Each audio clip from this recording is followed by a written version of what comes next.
As the Greek prophesies, brightness comes from Orient.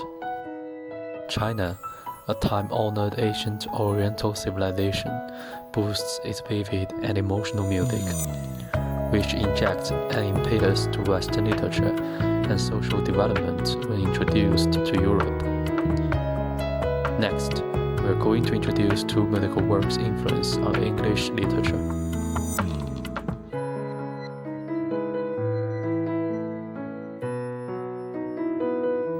Yuan opera and the formal canon music. There are two types of Yuan opera. One is Yuan 杂剧, and the other is Yuan 散曲. 杂剧 is a combination of songs, speech, and dance, which belongs to dramatic literature. 散曲 is poetry, including sets, 小令. The set consists of several pieces, and 小令 only contains one piece. Today we will introduce the Yuan opera, the Orphan of Zhao, which had a significant impact on English literature and even Europe.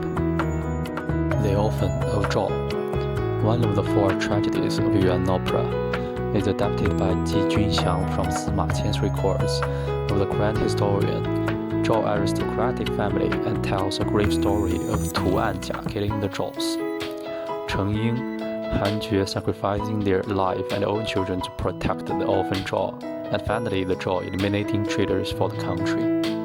Under the Chinese culture upsurge in Europe during the 18th century, the spread of the Orphan of Zhao led a literature bandwagon of Orphan. For example, English writer William Hatchett composed the Chinese Orphan, based on the main plot of the Orphan of Zhao. He combines his work with English politics, which reflected Whig and Tory struggle for power and centered the first English premier Robert Walpole.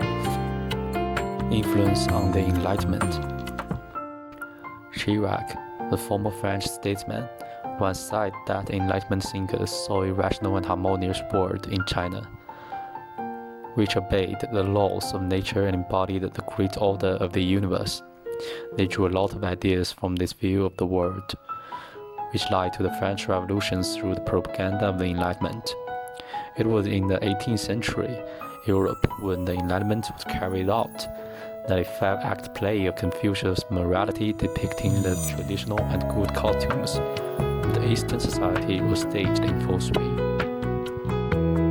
Within 3 months, dozens of plays, which were much more than other plays in the same period, were staged, and the number of people watching the play was also much higher.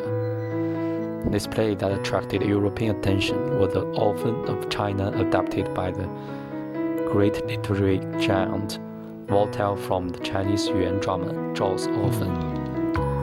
This situation coincided with the start of the Enlightenment. Influence on English literature. In 1741, the British playwright William Hatchett adapted the English version of the play The Orphan of China according to the plot of the translation of Marosa. He retained the basic structure of Marosa's translation, but greatly changed the characters. Tu Anjia was changed into Xiao He, Cheng Ying was changed into Kai Feng, Han Jue became Su Sheng, Gong Sun Chu became Lao Zi, and Zhao's Orphan became Kang Xi. At that time, the play was not put on the stage. Voltaire, a French Enlightenment philosopher and writer, was also attracted by the story of the Orphan of Zhao, which valued motion and rightness and sparing no expense of life. Finally, he adapted the story into five-act play The Orphan of China, which was staged in Paris in 1755 and achieved great success. Arthur Murphy, a British writer, saw that Voltaire's script was not satisfactory. He also wrote his script of the Chinese Orphan, which was premiered in London, England, in 1759 and had a strong response. From the Yuan song Orphan of Zhao in China to the five-act play Orphan of China in Britain, different cultures, different literary genres, and different times have the same vitality and influence. which promote the development of civilization slowly forward. The integration of different culture has also created splendid modern and contemporary culture.